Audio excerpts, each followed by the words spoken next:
There's a way to generate electricity using nothing but dirt and 2 coins. No batteries, no solar panels, no wires to a power grid, just soil and metal. And once you see it working, the real question isn't how it works, it's why nobody is talking about it. Because this method has existed for over a century. It's been tested, proven, and documented, and yet you'll never find it sold in stores. Not because it doesn't work, but because it can't be controlled. And what can't be controlled can't be monetized. Stay with me, because by the end of this video, you'll understand exactly how dirt and 2 coins can create electricity, and why that simple fact quietly disappeared from the mainstream. Let's go back.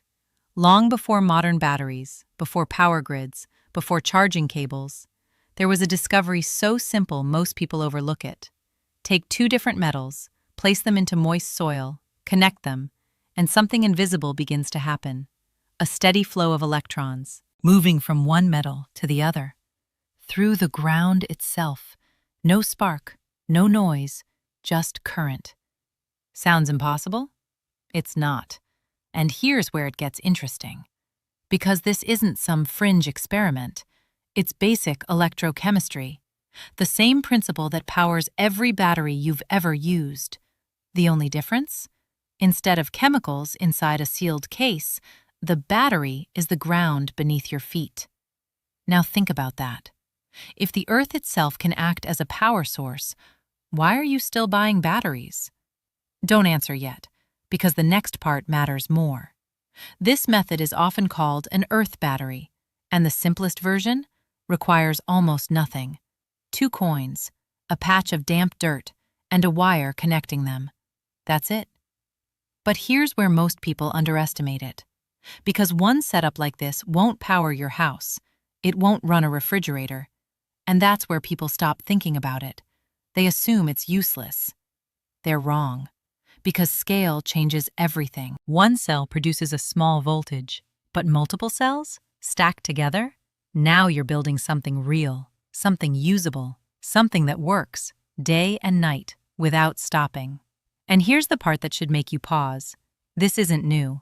This was already being used, over 100 years ago, to power real systems, communication lines, early electrical devices, even experimental wireless setups. So again, if this worked back then, why isn't it everywhere now? Think about the materials. Dirt, coins, metal. You can't patent dirt. You can't patent basic metals. And you definitely can't patent a natural chemical reaction. That's the problem, because modern energy systems rely on something very specific: ownership, control, replacement. Now compare that to this, a system where the fuel is literally the ground, where the materials cost almost nothing, where the reaction keeps going as long as the soil stays moist. No subscription, no replacement cycle, no dependency. That doesn't fit the model. And when something doesn't fit the model, it doesn't get scaled. It doesn't get marketed. It doesn't get pushed. Not banned, not erased, just ignored. And over time, people forget it exists. Now here's where most people get this wrong. They hear free electricity and immediately think unlimited power. That's not what this is. This is low current, steady output, long duration. And for most real-world uses, that's enough. Lighting, small electronics, emergency communication, sensors, off-grid setups, all powered by something as simple as dirt and metal. Now let me ask you something. How many batteries have you bought in the last year? Actually think about it. Then drop the number in the comments. Because once you see that number, you start to understand the system. Billions of batteries are sold every year, not because electricity is rare, but because storage is temporary. They degrade, they fail, they get replaced over and over again. Now imagine the opposite, a system that doesn't rely on replacement, a system that keeps producing as long as the environment exists. Would you still buy batteries the same way? Or would that change everything? Be honest. Comment buy or build, because that one decision is the difference between dependence and control. Now stay with me, because this is where it gets deeper. The science behind this is simple. 2 different metals have different tendencies to lose electrons. One gives them up more easily, the other attracts them. When both are placed in an electrolyte, like moist soil, a reaction begins. Electrons start moving. That movement is electricity. No mystery, no hidden trick, just physics. And the ground? It's full of minerals, salts, moisture, organic material, everything needed to support that reaction. Which means almost any patch of Earth is already a potential power source. You're literally standing on it. And yet, you're still being sold electricity in disposable units. That's the disconnect. Now here's something most people don't realize.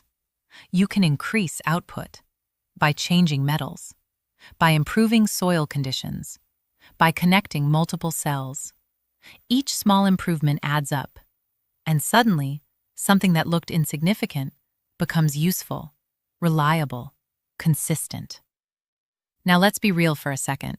This won't replace the power grid. It won't run your entire home. But that's not the point.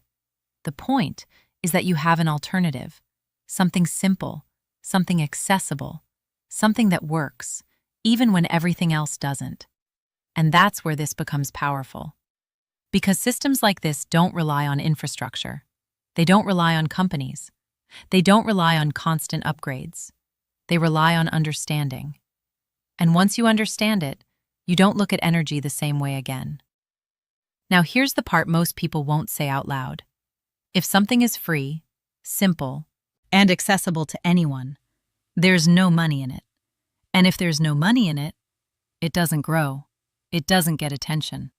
It gets left behind, even if it works, especially if it works. So the idea that dirt plus 2 coins equals electricity sounds like a trick. But it isn't. It's a principle, one that's been known, tested, and quietly overlooked. Until now. So let me ask you one final question. If you could generate your own electricity using materials you already have, would you? Or would you keep relying on the system you're used to? Comment own or depend, because most people will choose dependence without even realizing it. And if you made it this far, you're already thinking differently. Subscribe if you want more like this, because the next one might change how you see everything around you.